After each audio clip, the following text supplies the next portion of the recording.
Through the years 9000 to 6000 BC, the Mesopotamians were living in sedentary villages practicing part-time farming while still gathering and hunting. This 3,000-year span of time is also about 150 generations. Each village contained only a small number of families. Each family lived in a small mud hut containing a single room. Since the surrounding land is vacant, a family can freely choose its plot, and just as the Canela do, an entire village can easily move every few generations as land becomes worn. The first permanent villages occurred around 5500 BC and contained 300 persons. Population levels remained steady. By 5000 BC, irrigation canals were used to bring water to crop fields, and this results in a crop surplus. Irrigation turned out to be the key to abundance. A single storage room filled to the top with grain can feed thousands of persons for months. The construction and maintenance of irrigation and storage systems requires mutual efforts and the management system that is a chiefdom and then state. The number of canals increased until they crisscrossed much of Mesopotamia. These are the canals near the city of Umma. For 1,500 years, these farmers lived in abundance and stability, and their population grew. An irrigated plain has many small villages. A village moves to the top of a forming hierarchy because of its location or size. Soon, the top villages of a larger region form a multi-tiered hierarchy. This is the more complex political unit of the first chiefdom, and it has a centralized redistribution center controlled by a single ruler. The farming villages of the Mesopotamian foothills region now formed ranked societies with privileged positions and leaders. Villages grew into city-sized urban centers containing 3,000 persons by 3500 BC. The first urban area classifiable as a city may have been Uruk. The people of the first cities had to invent the urban ways that are still very much the same in any city anywhere around the world today. Brand new occupations occur, including craftspersons, carpenters, and shopkeepers. City dwellers soon learned to locate living areas away from craft and manufacturing areas. The people of the first cities were also the first to encounter disease caused by large populations around waste and decaying food. Until 100 years ago, many cities let freely roaming pigs control the trash problem. In 3000 BC, Mesopotamia was still the only region in the world to have cities. There were no cities in Egypt, India, China, America, or Africa. Mesopotamia was the only civilized area of the world and so exported the idea of civilization to the surrounding areas. The strange sight of a city would have gathered hunters spreading rumors from one band to the next all the way across the continent. By 2800 BC, small villages occur along the equator from the Indus to the Aegean. But Mesopotamian chiefdoms have become states with monumental architecture, state religions, and labor taxes. There were several independent city-sized states between the Persian Gulf and modern-day Baghdad. Cities grew in population and area by expanding their irrigation system to increase cropland. Many tablets record the promise of leaders to expand the irrigation works. These states had populations of 30,000 persons by 2700 BC and 300,000 persons by 2000 BC.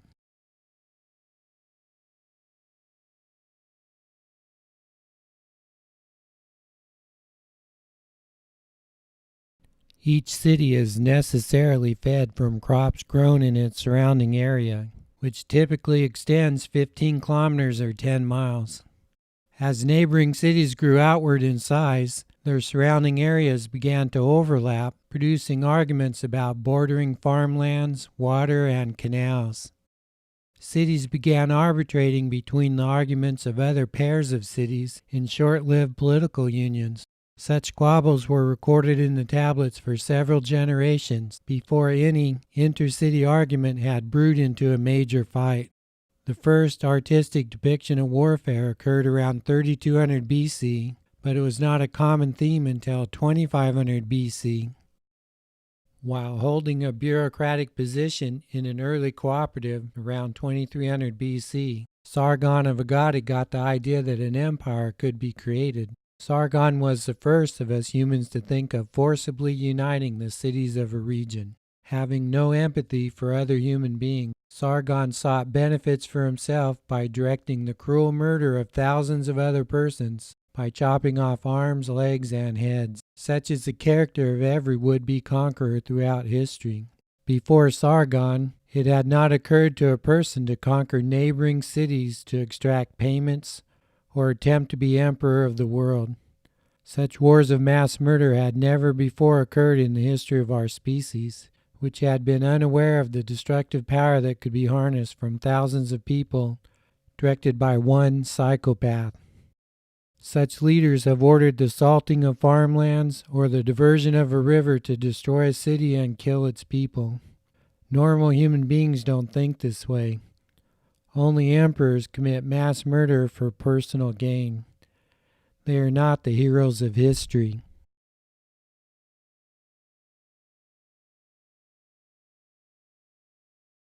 It took some 5,000 years, which is the first half of human civilization, for Mesopotamian farming villages to grow to population levels of a few 100,000 persons.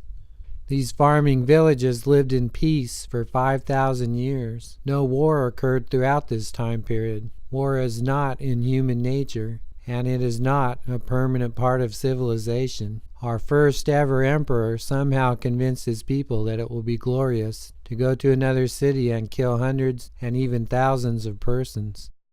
Imagine what would have been your reaction to the news of the first ever massacre of thousands of persons. It is no coincidence that this is the time in which religion becomes moral instruction. Our most important spiritual leaders, including Moses, Jesus, Buddha, and Muhammad, emerged soon after the development of large, stranger-filled cities, empires, and wars of mass murder. Our moral leaders re-emphasized our love for each other and our golden social rule. After the first emperor existed, many other kings said, "What? You can do that? I want to have an empire just like him, only bigger." War was invented to create empires. A few generations after the first empire wars, people had already come to assume that war has always occurred, but actually, war has existed only through the second half of civilization, and war has always been the idea of our leader seeking to expand his own wealth and power for his own benefit at the cost of terrible deaths for other people, by tearing away arms, legs, and heads. In each region of the world, empires grew in size and duration up through the last century. Once you've seen one pattern of sloshing kingdoms and empires, you've seen them all. The so-called winning army was simply the largest army. The purpose of government, ever since the first chiefdoms, has always been to organize our mutual efforts. Together, and with such leadership, we accomplish civilization. But the newly invented emperor demanded that we kill and be killed so that he can expand his empire. Bronsky and Maslish point out that a person will not come to your home and say, "I must kill you for your food to feed my children." We all agree that this person's lack of food is no excuse for such immoral behavior. But some kings believe that morality does not apply to them and will kill to obtain territory, raw materials, or any other object of interest. For the last 5,000 years, we have let rulers answer to no one while causing much death. We, the human beings of the world, now tell our leaders that we will conduct no more war. Our nature is to be loving and nurturing parents, not mortal combatants as a favor for kings. Love and children, not empires, stir our being.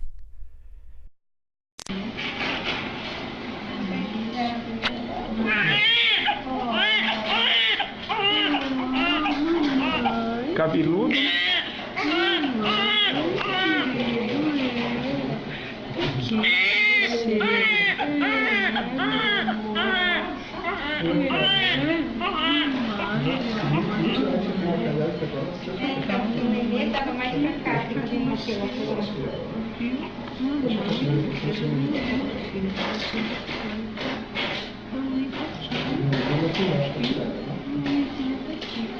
Não assinei não, nego. Não. Sim, aqui. Entrei, tá no seu. Faz assim. Cirurgia de coxa branca, como que é? Que é pra apavorar pra cima. Contado. Coxa.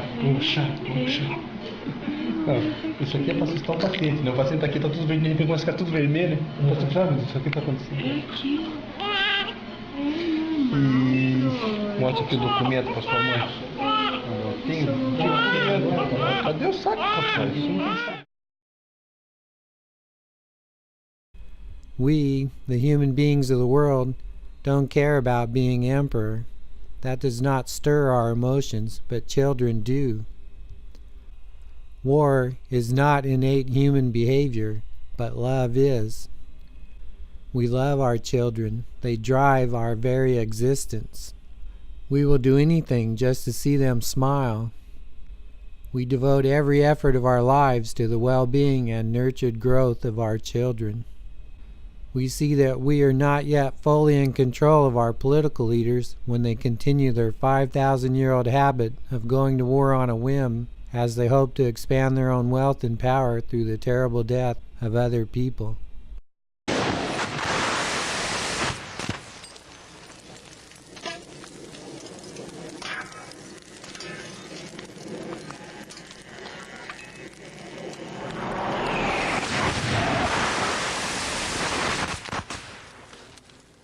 Family members might have their limbs blown off while eating at the dinner table.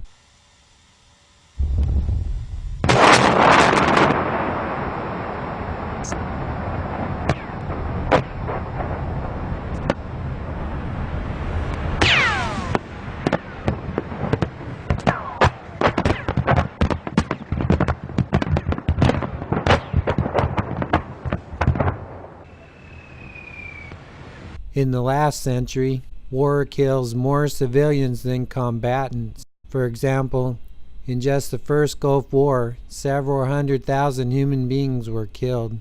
Most were civilians, of which half are children.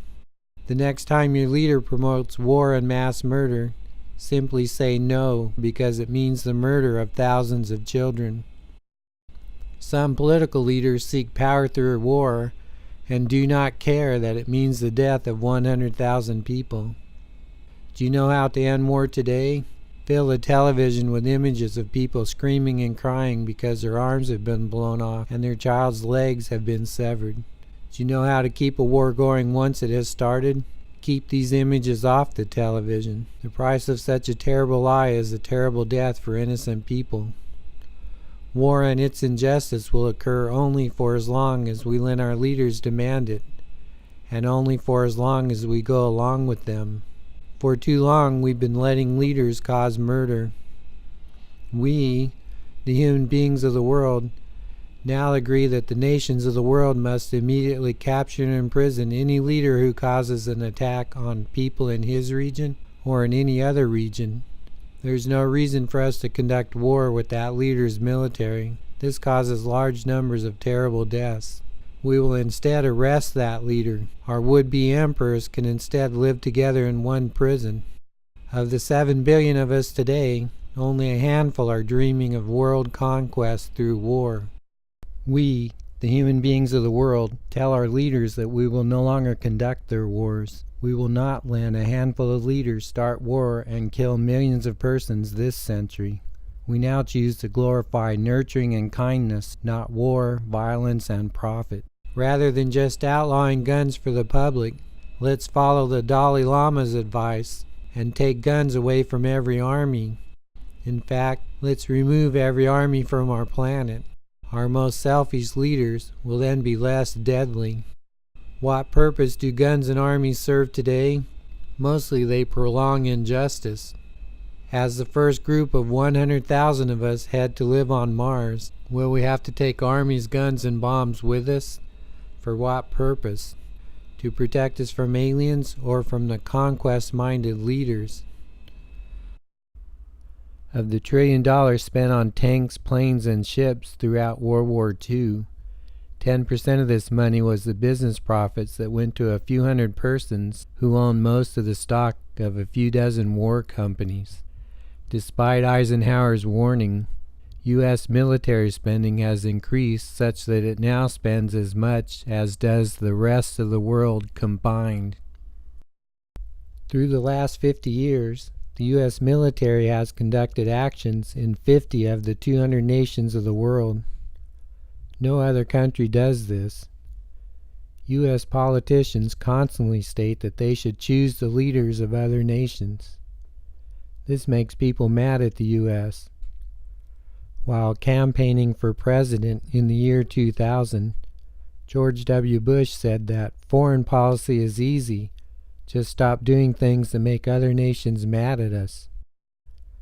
A few years later, he said that great nations go to war. With the $1 trillion spent on the Iraq War, the U.S. could have instead funded complete health care and education for all 80 million of its citizens under the age of 21, spending $12,000 for each of them. The people of the U.S. do not have affordable health care or college. Instead, our leaders choose to spend our mutual money on a really big military force.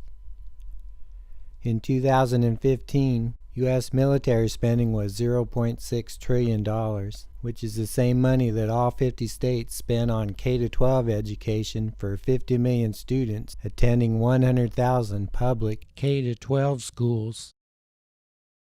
The leading cause of suicide among combat veterans is guilt from having injured or killed another human being. The Emperor does not care about soldiers, victims, guilt, or the misery of others. To avoid wiping out their own species, two members of a species do not normally fight to the death. If each encounter resulted in the death of 1 out of 2 participants, then there would soon be none. One day, if a group of 100 members paired up and fought to the death, then only 50 would be left alive. After the next day's fight, there would be only 25, then 12, 6, 3, and 1. In 1 week, the species would have murdered itself. Any species that does fight to the death will soon be gone. DNA knows not to fight to the death. People don't normally fight to the death either. In fact, they can't, because people have no lethal canines, claws, or horns. The lack of lethal anatomy shows that, for millions of years, we have not been fighting to the death. Killing with bare hands is a rare thing. A weapon must be used. In the U.S. today, 2/3 of murders are committed using a gun. In most of the world, 1 person in 100,000 commits murder.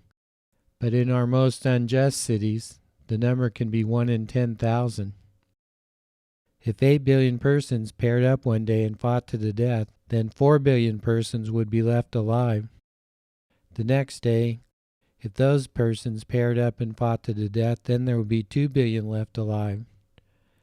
After pairing up for just 33 days in a row, there would be just 1 person left alive, because 2 raised to the 33rd power is about 10 billion. Our DNA knows not to fight to the death. Gatherer-hunters were marrying their neighbors, not murdering them. Gatherer-hunters don't conduct war in which an entire group is murdered, because soon there would be no groups left. Only emperors wipe out the residents of entire cities. Gather-hunters have few possessions, so there are no spoils of war to be taken.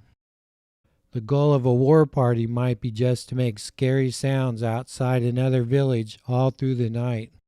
If caught, sometimes a kidnapping or murder would be committed. If human beings were murderous by nature, then we would have wiped out our own species long ago. Only a tiny portion of us have so little empathy that we can harm another person. It is not okay for the good guys to commit murder.